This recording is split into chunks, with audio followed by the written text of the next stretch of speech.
Alô, futuros e futuras cadetes do Exército Brasileiro. Alô, pessoal do Camil do segundo ano. Tudo bem?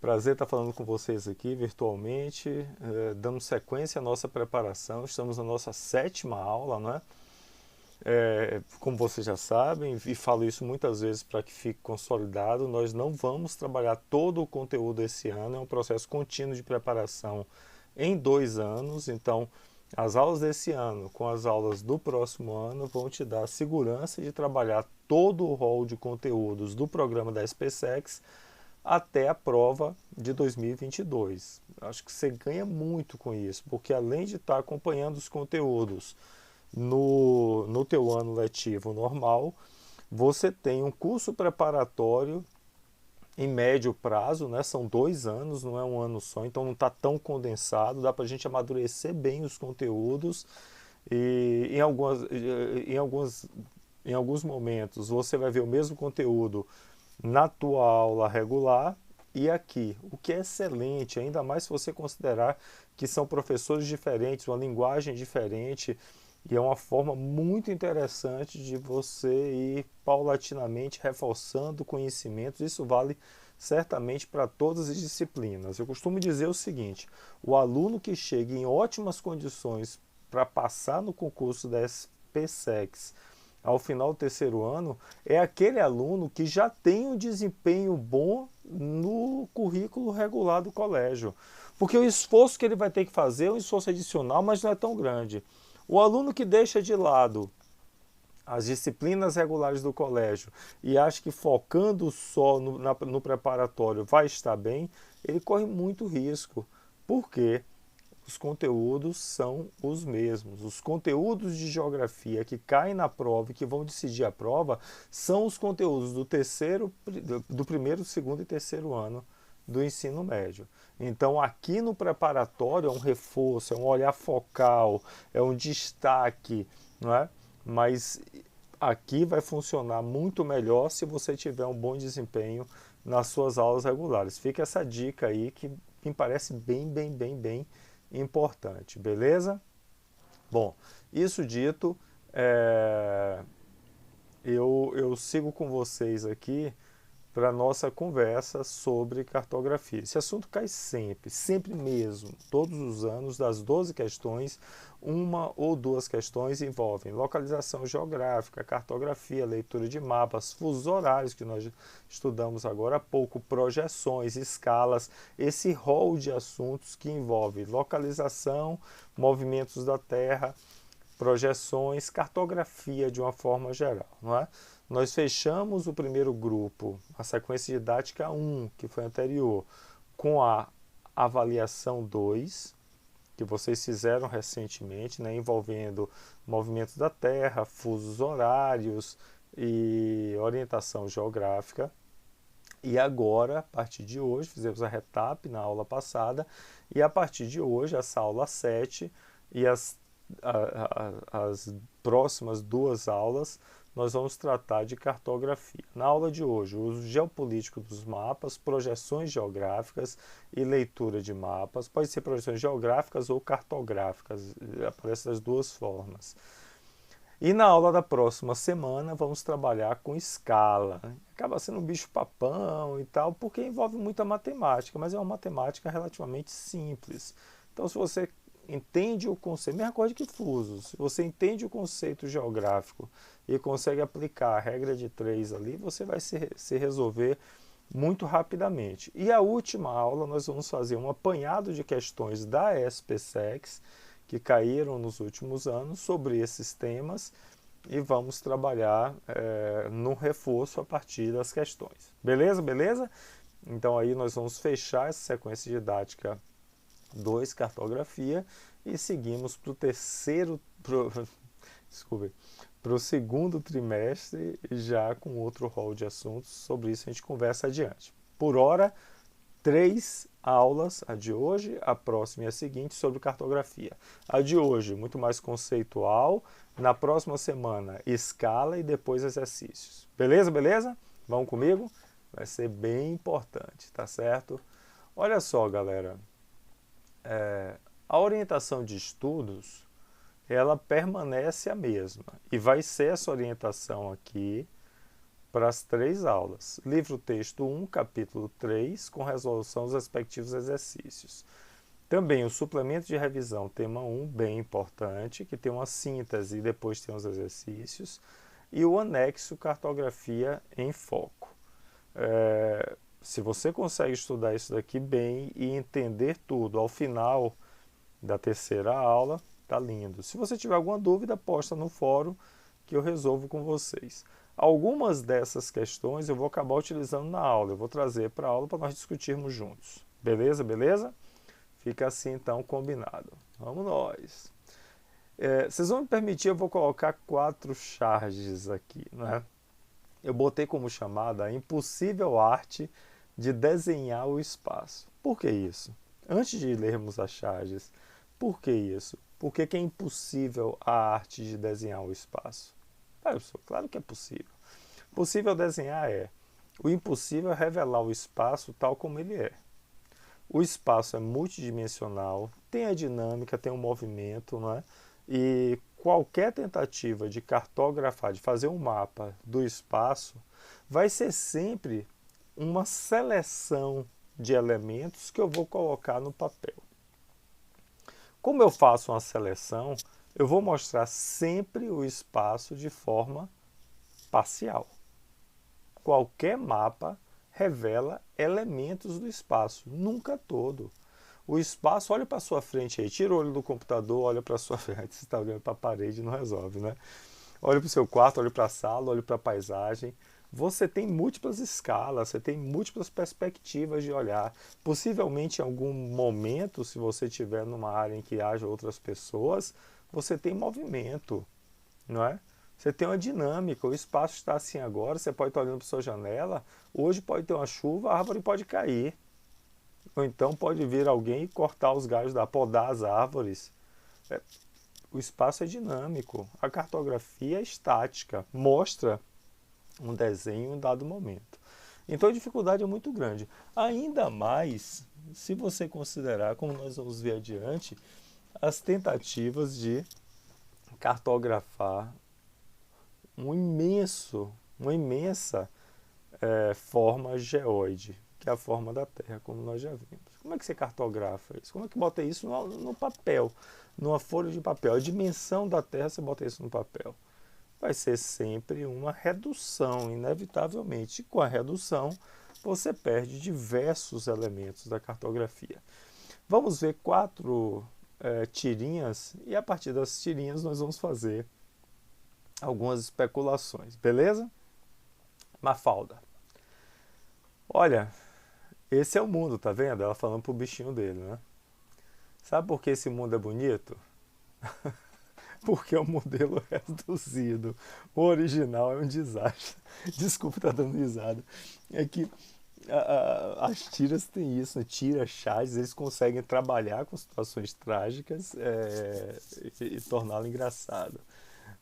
É claro que ela está falando aqui dos problemas que envolve o mundo, né? O mundo, como nós sabemos, traz muitas mazelas de ordem socioambiental, problemas de exclusão. Ele nem está falando aqui do coronavírus, poderia ser, né, uma pandemia, um vírus que atinge todo mundo, ceifando muitas vidas. Ele nem está falando disso porque o Quino morreu, o cidadão que é o cartunista que produziu Mafalda, argentino aqui inclusive, né? Ele morreu antes da pandemia.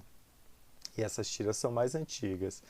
Mas é bacana essa ideia da Mafalda e vai muito ao encontro do que eu falei aqui agora. É uma redução, é uma seleção, é uma seleção estática, pontual. Então não mostra o espaço tal como ele é exatamente. É claro que é fundamental para a leitura do espaço. Os mapas, a cartografia de uma cartografia é o que é geral. O mapa é uma ação dentro da cartografia, né? Olha a segunda, que bacana. Ele está na Argentina, né? Argentina aqui no hemisfério sul. Vocês podem ver. Vizinho do Brasil, né? Aí um amiguinho de Mafalda falando para ele: A gente vive de cabeça para baixo. De onde você foi tirar essa bobagem? A gente vive de cabeça para baixo, de onde você foi tirar essa bobagem? Um amigo falando para uma falda. É só olhar o globo terrestre. Os do hemisfério norte vivem de cabeça para cima, nós de cabeça para baixo. Aí o garoto fala, que absurdo. É nada. Você não vê que os países desenvolvidos são justamente os que vivem de cabeça para cima? Olha que bacana. O discurso da geopolítica com a geografia, com a cartografia. E o que isso prova? Que ficando de cabeça para baixo as ideias da gente caem. Muito bonitinho, muito pertinente, né? Não que as ideias caiam, é evidente que não. Mas essa ideia de quem está em cima, quem está embaixo, é uma convenção cartográfica. Se a Terra é uma forma geóide dispersa no espaço, a convenção de norte, sul, leste, oeste, a convenção cartográfica com a Europa no centro, todas essas são convenções ou são formas de comunicar o mundo a partir de uma perspectiva, nesse caso, uma perspectiva eurocêntrica, né? Os países centrais hoje estão no hemisfério norte e os países periféricos no hemisfério. Tanto é que é possível, na nova ordem, falar que deixamos de ter uma divisão leste-oeste, típico da ordem bipolar, e passamos a ter uma divisão socioeconômica norte-sul. Né? Só que isso é convenção. A ideia de o que está em cima e o que está embaixo é convenção, porque a Terra está dispersa no espaço. Então, essa é uma referência posta como convenção por quem fez os mapas. Não é? Duas outras charges. Essa de Kelvin e Harold. Bom, acho que nossa mala está pronta. Gibis, pistola de dados, capacete espacial e trenó. Vamos partir para Yukon. A gente tem um mapa? Ah, é mesmo. Que bom que você lembrou. Vou pegar. Aí saiu procurando. A gente tem algum mapa rodoviário para Yukon, mãe? Acho que não. Aí ele pega um globo, né? Ok. Aqui está Yukon. Vamos procurar os Estados Unidos. Aqui está. Olha como é perto. Será uma viagem curta. Gente, é claro que quando ele pega um globo, Estados Unidos e Brasil estão a menos de uma falange do meu dedo.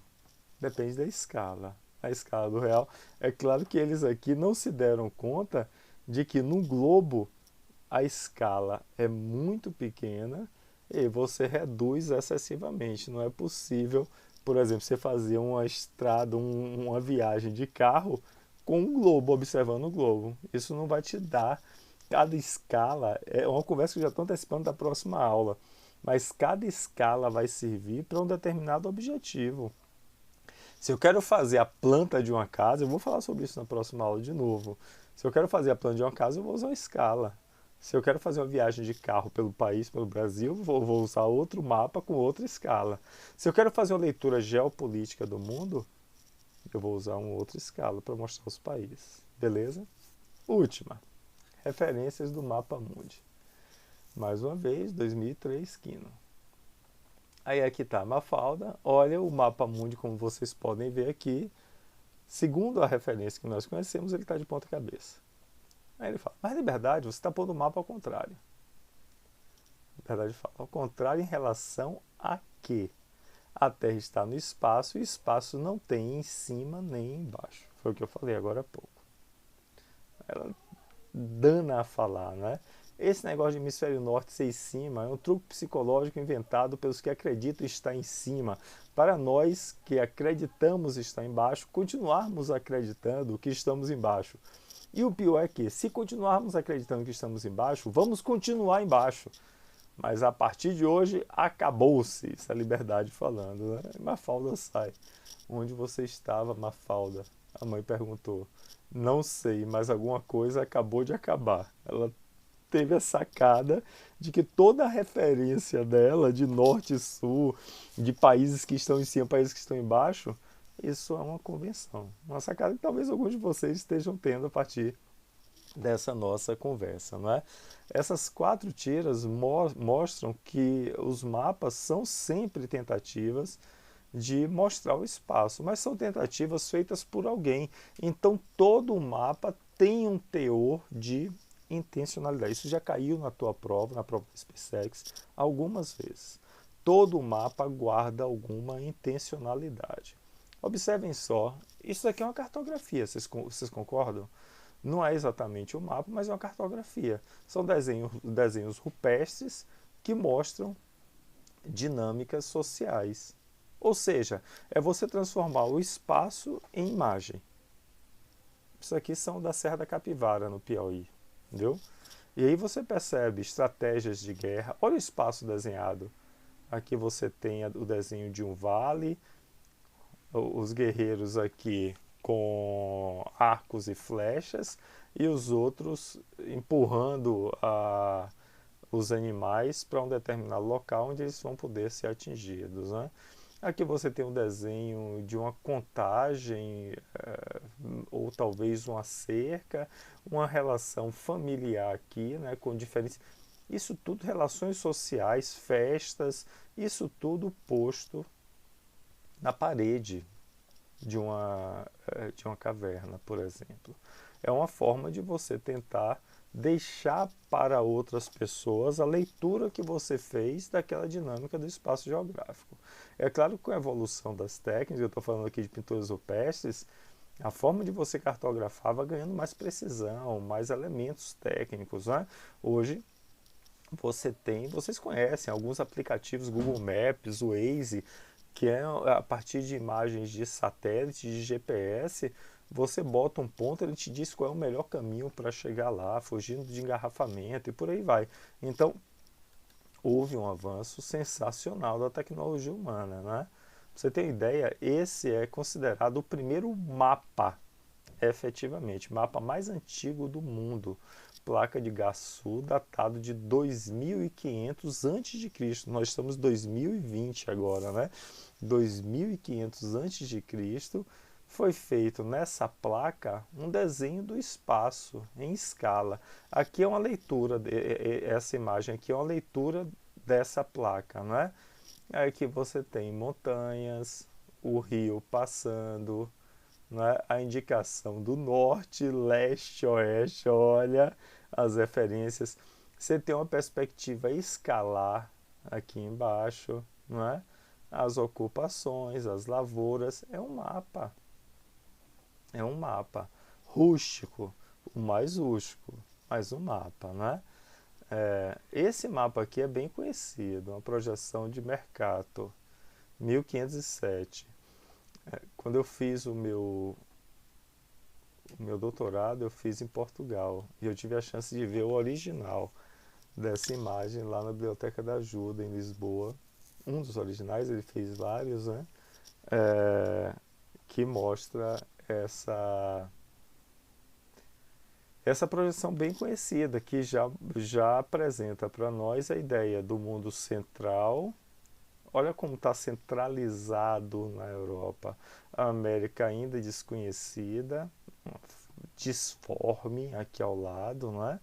O contorno da África já muito próximo da realidade, tá bem? E o Extremo Oriente também com algum desconhecimento. Olha o pipocar de ilhas que eles colocam aqui no que seria o Pacífico, não é? É bom lembrar que em 507 Colombo já tinha chegado às Américas, então já tinha descoberto aqui, já havia uma comprovação, por assim dizer, da esfericidade global. A ideia da Terra plana já tinha caído por terra, né? Ou estava caindo por terra a partir dos movimentos renascentistas, do apoio da ciência e por aí vai, não é? Mas essa projeção é uma projeção bem conhecida e ainda hoje utilizada, viu? Eu fiz questão de trazer essas duas imagens aqui. Essa é uma imagem do século XVII e essa é uma imagem atual. O Brasil estava sendo descoberto, foram feitas várias expedições para demarcar a costa no início do século, ainda no século XVI, e o processo de interiorização era muito difícil. Você percebe que o interior era uma incógnita, e como era uma incógnita, esse interior era ocupado por imagens míticas, né? Então, a serpente gigante que forma o rio Amazonas, né? O interior, Eldorado no interior, montanhas de ouro no interior, já a sinalização das minas do Rio Pratino. O que eu quero chamar a atenção é o seguinte: quais os instrumentos que o cidadão tinha para fazer esse mapa aqui, em pleno século XVI, XVII? Muito poucos, né? Mas você percebe um traçado de linhas referenciais que vai possibilitar que com os poucos... Eles não tinham imagem de cima, não tinham imagem de satélite. Era olhando para o litoral, galera. Passando de barco, fazendo anotações. Olha como se aproxima esse desenho do litoral brasileiro, desse mapa, desse daqui, que é um mapa do Google Maps, é um mapa de satélite. Ah, pessoal, é muito diferente, não é tão diferente. Não é? Considerando a diferença técnica entre esses 4 séculos de diferença praticamente entre as duas imagens, é impressionante o que os cartógrafos da época conseguiam fazer com tão poucos instrumentos. Não é? O mapa, inclusive, nesse período, era absolutamente estratégico. Quem dominava, quem tinha o mapa, tinha a leitura do espaço a ser conquistado. A bem da verdade, ainda hoje é assim, não é? Vocês já devem ter visto a Arte da Guerra de Sun Tzu. Ele fala, olha, eu tenho que conhecer o espaço para dominar. É claro que vale hoje. Você não faz uma guerra sem um profundo conhecimento do espaço. Você não consegue se defender sem entender as características do espaço. Algumas ações geopolíticas passam pela ocupação e pelo conhecimento do espaço, não é? Transferência da capital, de Brasília de Salvador para o Rio de Janeiro, e depois do Rio de Janeiro para Brasília, foram medidas geopolíticas a partir do conhecimento do espaço brasileiro, das peculiaridades, das relações entre tempo e espaço daquele momento que aconteceu. De Salvador, a escolha de Salvador em 1549, a transferência para o Rio de Janeiro em 1763, e depois a transferência para Brasília em 1961. Todas elas foram estratégias dentro do espaço, de um conhecimento do espaço. E isso passa pela leitura cartográfica, como vocês podem ver aqui. Hoje, a disseminação de mapas é muito mais ampla. Agora, imagina só como era lá no século XVI, XVII. Quem chegava a uma mina no interior do território, uma mina de ouro, um veio aurífero, e tinha isso cartografado, mais até do que o ouro, aquele mapa valia muito. Porque era o caminho para o ouro. Então, eles tinham importância. Nem todo mundo podia desenhar, não era permitido. Era só para algumas pessoas escolhidas pelo rei e que tinham que ser de grande confiança. Porque se esses mapas caem nas mãos de outras pessoas, essas outras pessoas poderiam explorar esse ouro, essas riquezas de uma forma geral. Assim eram as rotas marítimas. Isso era guardado. Tinha uma escola de cartografia em Portugal, a escola de Sagres, que era absolutamente defendida e protegida por conta da estratégia que era você cartografar. Que você dava os caminhos para a ação no espaço, não é? Pois bem, então, essa longa conversa que nós tivemos mostra o quão estratégica é a ação de cartografar, o quão que cada mapa guarda informações e interesses na sua feitura. Essas são duas informações impossíveis. E outro é o que eu volto aqui, que o mapa vai ser sempre uma redução do espaço, tanto em escala como em perspectiva. O mapa nunca mostra tudo que o espaço pode mostrar, que o espaço é. Dessa forma, o que é mostrado a partir do interesse de quem faz o mapa ou de quem paga, de quem quer que seja feito o mapa. Todo o mapa guarda intencionalidades e alguma imperfeição. Do ponto de vista da projeção da Terra no plano, aí a dificuldade aumenta sobremaneira. Que a Terra é geóide, imensa.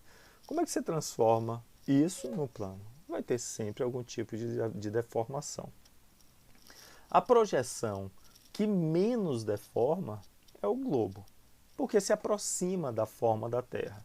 Então aqui você mantém distâncias, formas e tem uma equivalência de áreas também. Fora isso, quando você joga no plano, você vai ter sempre algum tipo de alteração. É o que nós vamos ver aqui agora quando nós vamos estudar as projeções cartográficas. É um desafio de produzir o geoide no plano. Pois bem,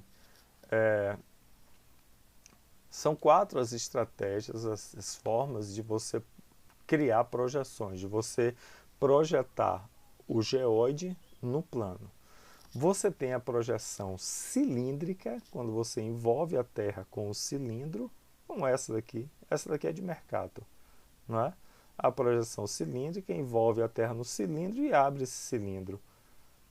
As partes que não tocam, como vocês estão vendo aqui, eu estou passando aqui, ó, nas altas latitudes, que não tocam no papel, no cilindro que envolve o geoide, elas vão ser muito deformadas.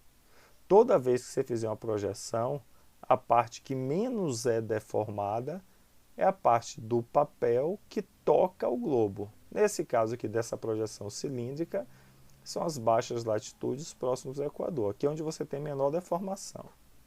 A projeção pode ser cônica, especialmente quando você quer projetar um único hemisfério, não é? Ou algum país de média latitude, como por exemplo aqui não um país, ele pegou a América do Norte, não é? Então bem adequado usar a projeção cônica, porque o papel vai tocar no globo, acompanha o mouse aqui que eu estou passando, o papel vai tocar no globo exatamente nas latitudes medianas, cerca de 45 graus. Então aqui você vai ter pouca deformação onde ele toca e vai deformar um pouco mais para cima e para baixo. E outro tipo de projeção muito utilizada é a projeção plana azimutal, que é a projeção de um plano. Você toca um plano, essa é dita uma projeção de forte caráter geopolítico, porque você pode botar o plano em qualquer lugar do globo. Se eu quero estudar o Brasil, eu posso botar um plano aqui no centro do Brasil e ver como é que as terras estão dispersas a partir desse meu território de origem do estudo, não é? Então você tem, anote aí por favor, a projeção cilíndrica, a projeção cônica e a projeção plana ou azimutal. E aí eu vou falar de algumas que são bem importantes, né? Por exemplo, a projeção cilíndrica conforme, ou seja, mantém a forma, mas altera a distância e área. A de Mercator, essa é bem tradicional, não é? 512 a 549, ele já se utilizou de projeções anteriores, como aquela que eu mostrei originalmente há pouco. É claro que nesse momento aqui, 594, não tinha esse conhecimento perfeito da costa americana, nem mesmo do Pacífico. Isso daqui é uma atualização da projeção de Mercator, né? Você tem junto às baixas latitudes pouca alteração, mas aí à medida que vai ganhando altitude, você mantém a forma do continente. É bom para navegação, não é? Latitudes e longitudes são ângulos retos, como vocês podem ver aqui, mas altera a distância e as áreas, não é? Olha o tamanho da Groenlândia aqui. A Groenlândia, que é menor do que o Brasil, aparece maior do que a América do Sul, porque a Groenlândia está em alta latitude e é muito deformada nessa projeção cilíndrica conforme, guarda isso, mesma forma. Olha a seguinte, gente, aparece muito questão comparando essas duas projeções, a de Mercator com a de Petris. Essa de Petris é uma projeção equivalente, ela mantém a área, mas altera a forma e as distâncias. A intenção de Petris era mostrar como que as áreas imersas estão distribuídas pelo globo. As pessoas dizem que essa é uma projeção terceiro-mundista. Vê que nesse período aqui era a ordem bipolar. Você tinha primeiro, segundo e terceiro mundo. Primeiro mundo, países centrais desenvolvidos, países capitalistas desenvolvidos. Segundo mundo, país socialista. Terceiro mundo, países capitalistas subdesenvolvidos. A projeção de Mercator, como nós vimos aqui, cadê? A projeção de Mercator valoriza os países do norte, porque deforma e dá uma dimensão maior para eles. Os países europeus, Estados Unidos, Canadá, não é? Os países intertropicais, predominantemente subdesenvolvidos, são pouco valorizados aqui. Aí na projeção de Petris, como ele valoriza a área, olha o tamanho da África, América, isso aqui é a dimensão real é a área real. Por outro lado, olha como a Europa fica, apesar de permanecer no centro do mapa, para efeito de comparação, como é que ela fica diminuída. Olha o tamanho real da Groenlândia, um terço do Brasil, né? Então, por isso é chamado de projeção terceiro-mundista equivalente. E aqui uma equidistante de Moage, ou projeção de Aithoff de 1805. Professor, eu tenho que saber as projeções. Eu vou falar uma coisa com vocês. A SpaceX cobra, pelo menos essas mais importantes, eles cobram, né? Você vê que aqui houve uma tentativa de minimizar as alterações nas altas latitudes, né? Encurtando as altas latitudes o tamanho do mapa, não são ângulos retos, então ele causa alguma deformação na forma, alguma deformação nas áreas, mas mantém as distâncias. Por isso, equi é de igual, né? Equidistante, tá bem? Aqui você tem uma projeção descontínua, são sempre estratégias de causar menor deformação, tá certo? Sempre. Essa é bem famosa, né? Projeção descontínua é mais difícil de fazer leitura porque ela é toda fragmentada, mas ela altera pouco as três coisas, altera pouco a forma, altera pouco a distância, altera pouco as áreas, não é? É uma estratégia de cartografia. Essa é bem conhecida, está em boa parte dos mapas, uma projeção cilíndrica equivalente de Robson. Tenta manter as áreas com alguma alteração das distâncias e das formas, não é? É bem utilizada nos atlas porque ela minimiza as deformações todas e dá uma perspectiva do globo como um todo. Ainda assim tem deformações, olha como a Antártida fica muito maior do que ela realmente é, não é? Essa outra projeção bem conhecida, né? Uma projeção azimutal equidistante, mantém as distâncias, mas altera a forma e áreas. Geopolítica da ONU.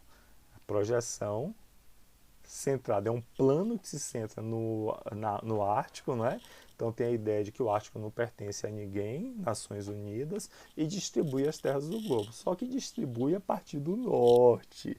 Por que não está lá na Antártida? Não é? Se distribui a partir do norte. Os países que compõem o P5, por exemplo, estão todos por aqui, ó. Estados Unidos, França, Reino Unido, não é? Rússia e China. Estão todos por aqui, pelo hemisfério norte. Então,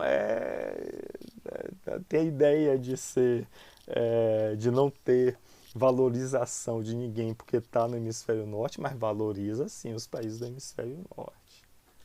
Vamos caminhar para o final? Tem outras formas de projeções, ainda mais agora com o desenvolvimento das técnicas, não é? Olha que projeção linda essa.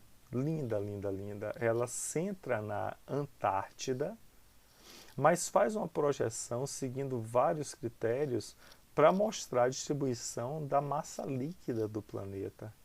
Então aqui você tem a distribuição dos litorais. Não é lindo isso, gente? Aí você vai ter Estados Unidos aqui, mas vai ter Estados Unidos cá embaixo. Olha que bonito, que bacana, não é? Muito bem feita. É uma perspectiva de projeção. Olha outra. Leitura de mapas, é importante isso, não é? Você tem uma classificação de mapas aqui, importante sempre ficar atento à legenda.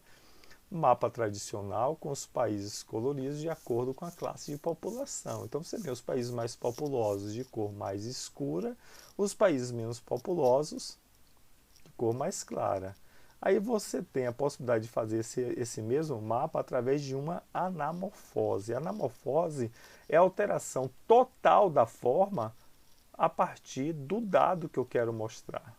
Olha esse mesmo mapa a partir de uma anamorfose. É o mesmo mapa, como vocês podem ver aqui, a legenda é a mesma. Só que aqui a forma do país, ele vai ser alterado a partir do seu dado, do dado que eu estou observando, nesse caso a população.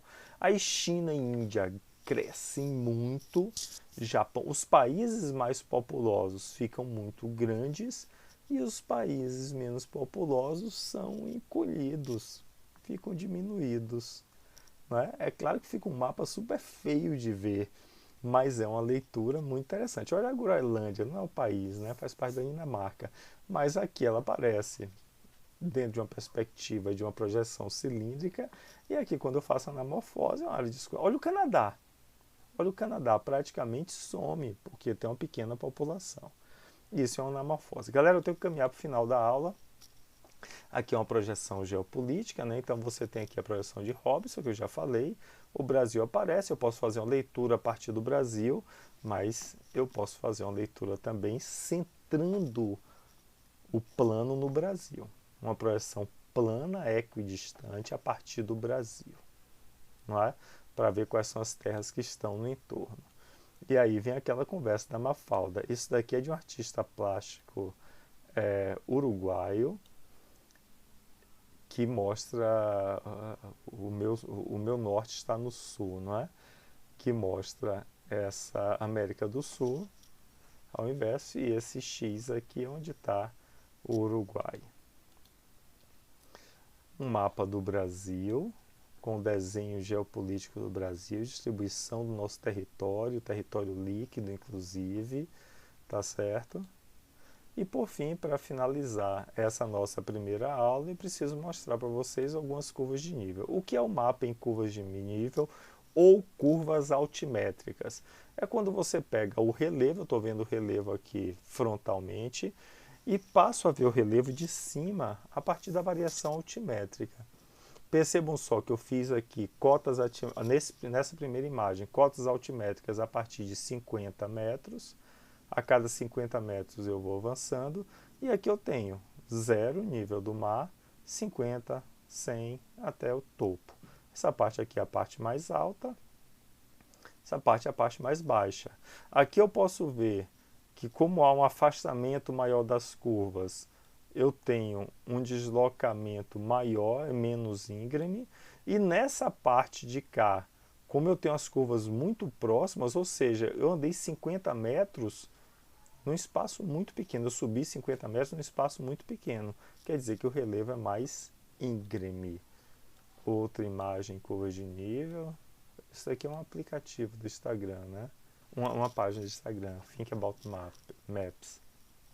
A mesma coisa, que você tem um morro posto em forma de curvas de nível. O topo, onde você tem a cota altimétrica mais alta. Professor, é sempre de 50 em 50? Não mesmo. Não mesmo. Você vê nesse anterior aqui, tem a mesma imagem. Aqui a cota de 20 em 20 metros, aqui a cota de 50 em 50. Então, vai ser o desejo do cartógrafo. Essa é a última imagem da nossa aula, mais duas de curvas de nível, né? Bem interessante isso daqui, né? Que você tem a altitude do relevo variando, baixando. Então, isso aqui é no Rio de Janeiro, né? Debrucem-se sobre esses mapas, façam suas análises, né? Aqui tem uma dica: toda vez que você tiver essa entrada contínua, quer dizer que o rio está indo no sentido contrário. Isso é muito interessante para você resolver questões, aparece sempre na SPSEX, e eu vou lançar um desafio para vocês. Na próxima aula, de repente, eu volto com ele. Aqui você tem um relevo em curvas de nível e tem um traçado de X a Y. Tenta desenhar o perfil, como esse aqui, o perfil desse traçado aqui embaixo. Faz você. Começa onde? Começa do 10 metros. Não, aqui tem menos de 10 metros. Y tem menos de 10 metros. X está entre 10 metros e 20 metros. X está mais alto do que Y. Aí X sobe até 40, depois desce até acima de 20, abaixo de 30, depois sobe de novo até 50 e vai descer até menos de 10. Tentem fazer isso. Próxima aula eu vou voltar com essa mesma imagem. Valeu, galera! Boa conversa nossa sobre cartografia, sobre intencionalidades. Próxima aula eu volto a falar de curvas de nível, mas vamos principalmente focar em escalas. Valeu, valeu, valeu, valeu. Tchau, tchau.